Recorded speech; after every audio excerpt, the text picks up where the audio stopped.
Androgyny. Bring your masculine and feminine sides together to find your vision.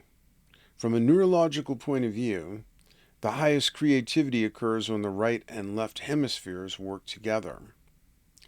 Some people confuse androgyny, which would be an intrapsychic orientation, with bisexuality, which is an interpersonal orientation, or hermaphrodism, being intersexed, and anatomical genital anomaly.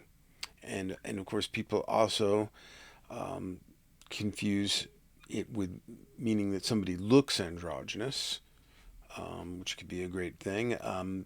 Therefore, they don't see me as having any connection to androgyny, but the most obvious androgynous aspect of me would be strong intuitive function, that's an archetypally feminine function, and strong thinking function, which is an archetypally masculine function.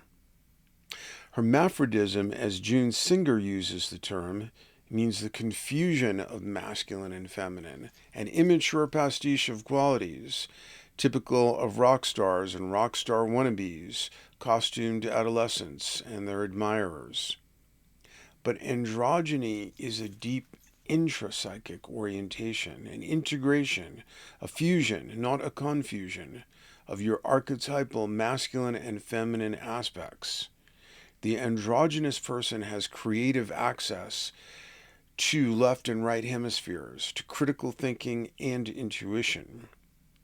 From the Gnostic Gospel, according to Thomas, Jesus said to them, "When you make the two one, and when you make the inner as the outer, and the outer as the inner, and the above as the below, and when you make the male and the female into a single one, so that the male will not be male, and the female not be female, then shall you enter the kingdom."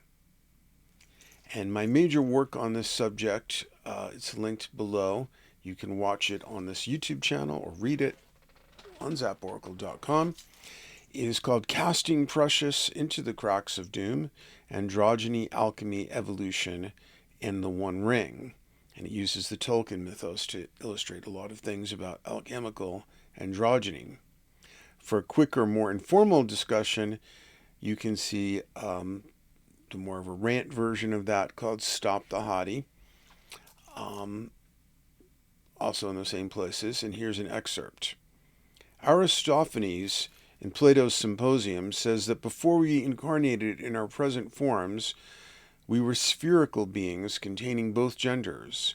But on this plane, we are fractured into, usually, gender-specific bodies.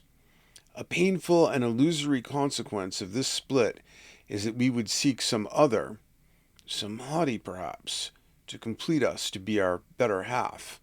But two halves don't make a whole, they make a quarter. If you did, however, rediscover the inner wholeness you always had within, and that would be if you multiplied two halves, of course.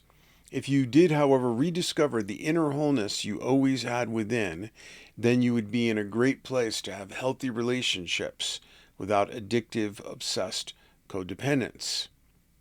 The more imbalanced we are, the less we have integrated the masculine and feminine elements within ourselves, the more voraciously will we pursue them on the outside. But we can never regain our inner wholeness by seeking to import it from outside. If we are missing part of our inner wholeness, we become a hungry ghost, forever trying to devour this missing inner ingredient in an addictive, all-consuming, and never satiated effort to find it in the outside world. And please see some other links at the end of this card.